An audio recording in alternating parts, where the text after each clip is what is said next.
watching The End Zone, sponsored by Lucky Star Casino. Welcome to another edition of The End Zone. I am Colby Daniels, along with my co-host TJ Eckert, and we are making history today because we have somebody from Oklahoma State and we have the first defensive player in End Zone history. Dion Amade joins us. Dion, what's happening? I wasn't going to tell you guys, but I was like, man, the street's been talking. There's been a lot of, SEC in here. And I'm just saying, like, we were wondering if you guys were, going to venture over. But thank you for bringing me on as the first, Cowboy in the studio. First Cowboy and defense. I would rather talk to offensive guys. I've talked smack on a bunch of defensive guys on these shows. But I'm glad you're here. And you're much bigger than me, so I won't talk any smack today. I told him to contain the arms before he came in, but he did not. Hey man, I told you it's a package deal. If you get me, you get the muscles. Body by glass. All right, you know what it is. You know. Shout out to Coach G. Even what? 12 years later? Is that how long it's been? Bad habits die fast. Good habits stay long. Okay. That's how we do it over here in Oklahoma State. Allegedly 12 years since you were there. So no, allegedly. We're going to talk a lot about Oklahoma State. It's a bye week for the Sooners, so we'll get to the Sooners a little bit later. Their next matchup against Texas, obviously, is it's historic with it being the first SEC matchup. But for Oklahoma State, I know there's a lot of panic within the fan base, and I would just say this: there are reasons I think to be concerned about the football, but you can also say, the two losses are to the two teams that most people, including myself, predicted to go to the Big 12 championship. So losing to Utah and Kansas State isn't the worst thing on earth, but I think there are some glaring deficiencies, clearly. Yeah, that's something that we've been addressing all week long. Coming into the situation that we were facing, knowing that early in the season, the Big 12 didn't do us any favors by putting us up against the favorites early in the schedule. And so looking at the situation, you would like to go away 1-2 or 2-0, making yourself look good to, get to that Big 12 championship game once again. Going off, 0-2, it's rough, but it's not the end of the world, especially the way the Big 12 is looking with, Utah and Kansas State having big upsets early in the season. So everything's still wide open. I think 2 of the last 3 years, a team with 2 losses has made the Big 12 championship game. So, it's not all over yet. But the offense is continuing to be a problem, in my opinion. I'm an offensive guy, so we can talk offense. Yeah, we heard. Well, but from your perspective as a defensive guy, what are defenses doing to Oklahoma State right now to cause them problems? Well, they're just not running the football well. That's just it's a trickle-down effect. It's like you don't run the football well, so then you're leaning on your passing game to kind of open things up, loosen up the box, and then get the ball outside. And then all that pressure goes when you're trying to pass, this well, on the quarterback. And he's, put in situations in tight windows where he's having to be successful, and you just haven't found consistency in that aspect. So it's a rough situation, but essentially, if you run the ball well, the passing game opens up a little bit, things start to go well. The defense on my side, they stay off the field for 80 snaps, then things kind of go into success. So hopefully that's something that they can kind of heal up, figure out, and, get together and fix it. Mike Gundy has said that they're running the ball well when the numbers are in their favor, but they've been stopped when the numbers are against them. If the numbers are against you in the run game, that should mean that you have better options in the pass game. Right. Alan Bowman against 3 Power 4 opponents is completing 52% of his passes. That's the Arkansas game and then the 2 conference games. And he's throwing more interceptions than touchdowns. That's problematic because not only are you not taking advantage of the numbers, but a 7th-year veteran is making those big mistakes, which you can't afford. Yeah, and it's the inconsistency right there. I see what you did with the numbers. The box, if the numbers are there, Charles Thompson touched that. I hear. I've been watching. But if the numbers aren't like in your favor, then you have to make a situation where they are. And like you're saying, the passing game has to be there. But the inconsistency with Bowman and his ability to kind of get the ball out there and be accurate with the football has been, a little bit of a disadvantage for the Cowboys as of late. So hopefully they can get that fixed. I don't, I'm not the guy to ask. I lean on Clint Shelf when we do our show to kind of let him handle all that good stuff. But hopefully that's something that can be fixed. If not this week, bye week. Well, we can lean on you now for the defensive expertise. That's right. What I'm here for. You mentioned it, 80 plays sometimes, 75 plays, however many plays it's been. Normally, 65 of those have been good, right? And then there's been the 10 or 15 that's like, what are we doing? Big plays, too many big plays being allowed. What are you seeing there? See, bro, like we said, it's a numbers game. Yeah. And here's the situation. You're a defender and you're out there for 80 snaps, and then you have one lack of focus, one undisciplined play, and it goes disarray. So it's one of those situations where you have to be focused, especially in this league, the Big 12. You have to be focused for every time you're out there. Yeah. It's unfortunate that those plays turned into big explosive plays down the field, but you're in a situation right now defensively where you cannot let up too many points. Right. And we're in a kind of place in all of football where the defense is caught up to offenses. Yep. You see it across the board. College football, NFL football, these low-scoring games have started to, mount up a little bit more and more and more. And it's a situation where, defenders and the defensive minds in football have caught up to the offenses. And so you're having to lean on these defenses a little bit more to kind of get you out of situations. Now in the fourth quarter, that's when you kind of make your money offensively. You kind of can lean on that defense to be a little bit more tired and open up some things and kind of figure out what they're doing. But for us in that situation, you just have to be a lot more tougher. You have to, and that's something that we've relied on in situations like that. I mean, you talk about cowboy culture, you talk about body by glass. When it's the fourth quarter, when you have to be, tougher than the other opponent, when your conditioning has to be in, the best situation, you have to prevail. And Cowboys of the past have done that, and hopefully these guys can do it as well. This defense has a lot of talent, but of the 134 teams in FBS football, only 2 have given up more explosive plays than Oklahoma State. That's mind-blowing because they're difference makers really in all 3 levels. Yeah. It's been a problem. It was a problem last year with Brian Noto's defense as well. Right. So something's got to get fixed, or we're just going to continue seeing these same problems happen over and over. That's right. All right, we'll take a timeout along with TJ Eckert and Dion Amate. I am Colby Daniels. Oklahoma has a bye week. What can they actually fix before the Red River rivalry? That's next on the End Zone.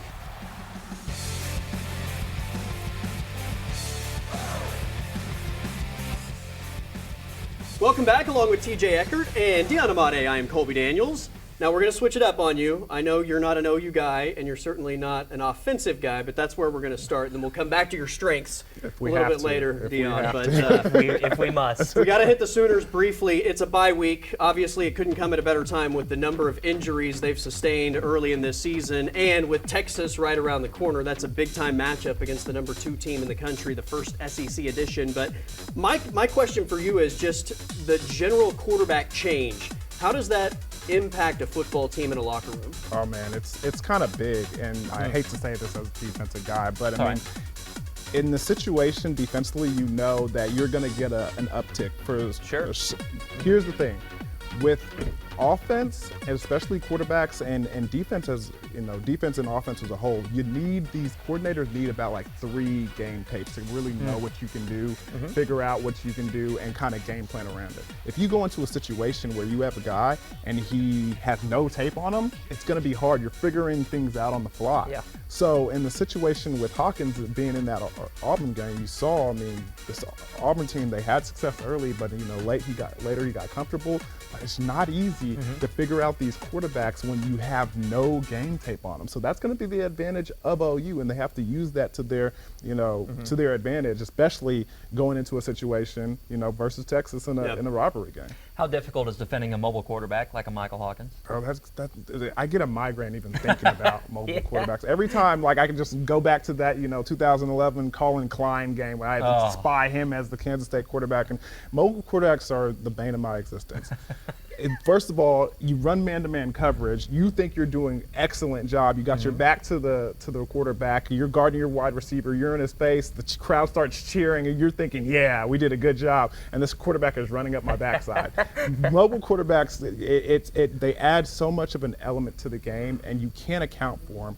And it's just such an advantage for the offense. It's such an advantage. Yeah. Well, as far as the OU defense, that's been one of the Achilles heels of Sooner teams for over a decade. They finally have a group that looks like it's a national championship type of defense if the offense can turn around. But Defensively, they have dudes in all three levels, especially the interior of the line of scrimmage. And I don't know if anybody has made more progress over the course of 1 year than Robert Spears-Jennings. He's been a monster this season. Yeah, and I'm glad that you brought him up. He's the safety that I've been keeping an eye on. Yeah. I mean, he seems to make a play every game. And there's players, and I'm sure you know this, there's players on the field where we're all good. You know, we all come from a situation where we were the guy. But there's some players that, and I don't want to call it luck, but it's luck that the ball always seems to find them. Sure. Plays always seem to happen around them. And you know, some coaches say when you run the football and you give effort, 110%, good things will happen around you. No, coach. There's some dudes that just like Taylor for the place for the Rams now. Jason Taylor. Jason Taylor. He was Yes. one of those guys. Yeah. Just Ball even just on found him. even That's on right. special teams, the ball That's just finds him left. Spears-Jennings is definitely one of those guys. And good things just happen around number 3. Former Broken Arrow Tiger too. Yeah, Got to give those guys that's a shout right. out on 918. There you go. right. For sure. All right, we're going to take another timeout. We're gonna change up moving the chains a little bit on the other side of the break. So stay tuned for that, and you'll see what I'm talking about.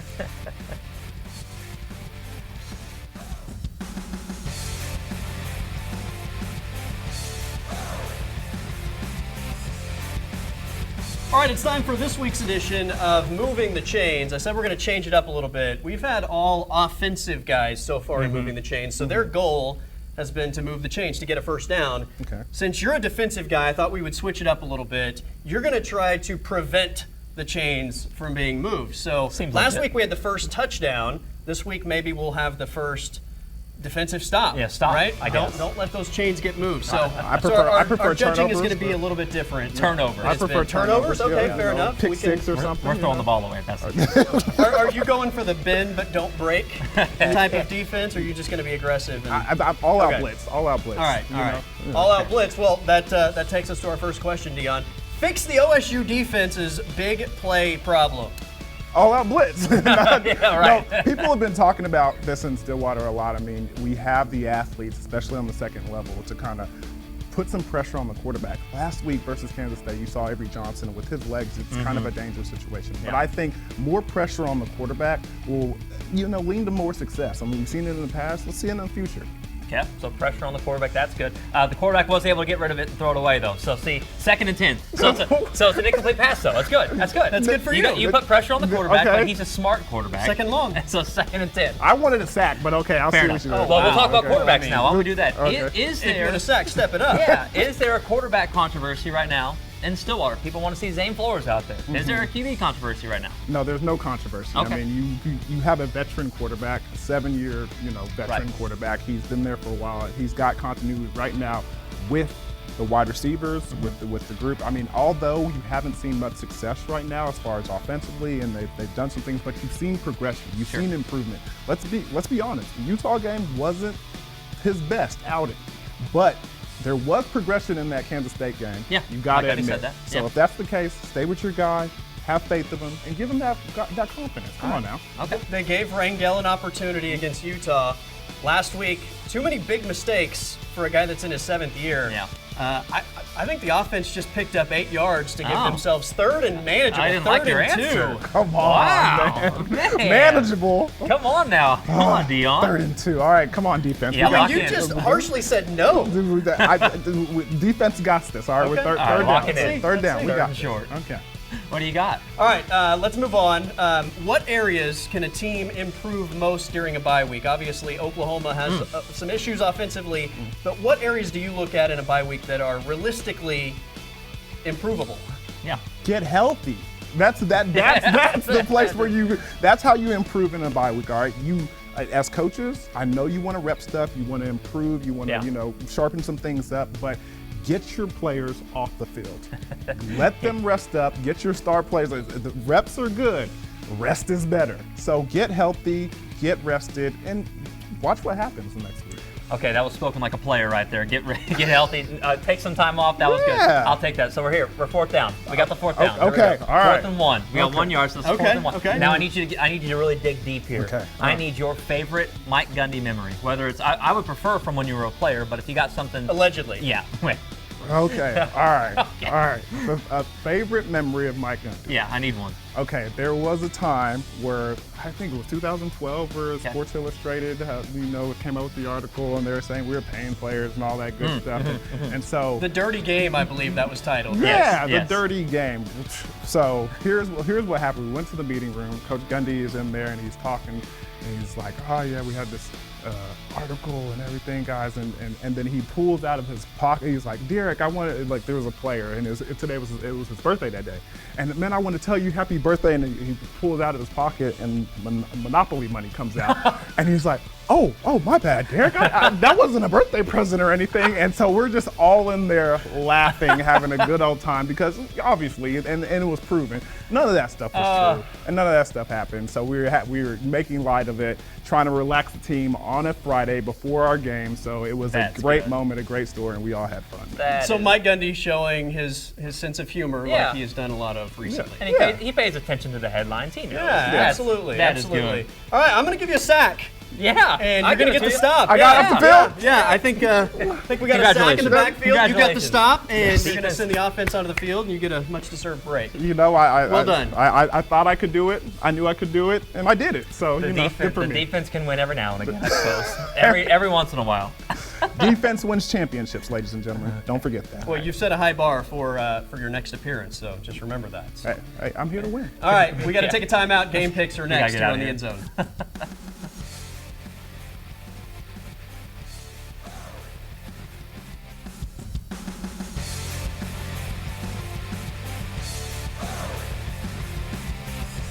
For the final time this week, along with TJ Eckert and Dion Amate, I am Colby Daniels. Quick look at last week's game picks, because TJ won the week for the first time He sure did. this season, redeeming himself from the 0-5 performance 2 weeks We don't even have ago. to talk about the 2 weeks ago. That was embarrassing. This graphic says last week, and last week I won. I want to make that very clear. 2 weeks ago doesn't matter, right? Isn't That's that right. It's right. 1 week mentality. That's So, right. happy to- You definitely cut into the overall standings lead Oh, absolutely. that I had. This thing That is- was pretty dominating a week ago, but you We're cut into getting the tight. margin. So We're getting tight. let's head into game weeks for this weekend. We have some pretty big matchups, especially in the SEC, almost across the board, big matchups. Missouri is an underdog headed to College Station. Yeah, Mizzou has not been impressive. They were considered one of the top teams in the country coming into the year. Haven't played well. Had to take 2 OTs to beat Vandy. I'll take them as road dogs. Why not? Give me Mizzou. You know what? I like the fact that Mizzou's coming off a bye week. I know That helps. that NIL money was supposed to, really vamp the Tigers team. So hopefully he'll get it done this week. I got the Tigers. Not Monopoly money. My pick is based more on me not liking the A&M team, so Fair. give me Mizzou and the points. All right, game number 2, as we stay in the state, Tulsa hosting Army. Tulsa's an 11-point underdog. Yeah, I don't like this at all for TU. Tough game coming in. You just got blown out by North Texas on the road. Army's one of the best teams in the country right now. Give me the Black Knights. Yeah, and Pop, I'm sorry, Jeremy Pop, and our buddy over there at TU sideline reporter. But I'm going to go with Army, too. They just look too good running the football, man. Army minus 11 for me as well. All right, game number 3, we have Ole Miss coming off a loss, one of the shocking upsets last week at South Carolina. The Gamecocks getting 9 points. You know, South Carolina at home, coming off a bye, Shane Beamer. Ole Miss maybe licking their wounds a little bit. Why not give me the Gamecocks? I don't know if they're going to win it outright. I don't think they can keep it within a touchdown. Is this going to be our first not so fast, my friend? Hey, there you go. Man, I think in a different situation, with Big 12, with the 12-team playoff, I think Lane Kiffin and the Ole Miss still stay energized and they bounce back from that loss and get this win over here. Motivated after the loss, I'll take Ole Miss as well. All right, Georgia, following one of the craziest fourth quarters I've ever seen, will host that Auburn team that Oklahoma just beat. Georgia's a 24-point favorite. It's a lot of points. I think Auburn is in a letdown mode right now, so give me the Dogs. Yeah, give me the Dogs as well. I mean, that Georgia team's still good. 3 for 3 on the Dogs. And finally, Oklahoma State trying to bounce back from 2 losses, hosting this West Virginia team. Got to think they're going to find a way to pull one out here against the Mountaineers at home. Give me OSU. Yeah, at home, OSU bounced back strong. It's going to be a close one, but strong. Close game, got to stop the quarterback, but OSU minus 3. Dion, we appreciate it. We will certainly do it again, along with TJ Please. Eckert. I'm Colby Daniels. Have a great college football weekend, everyone.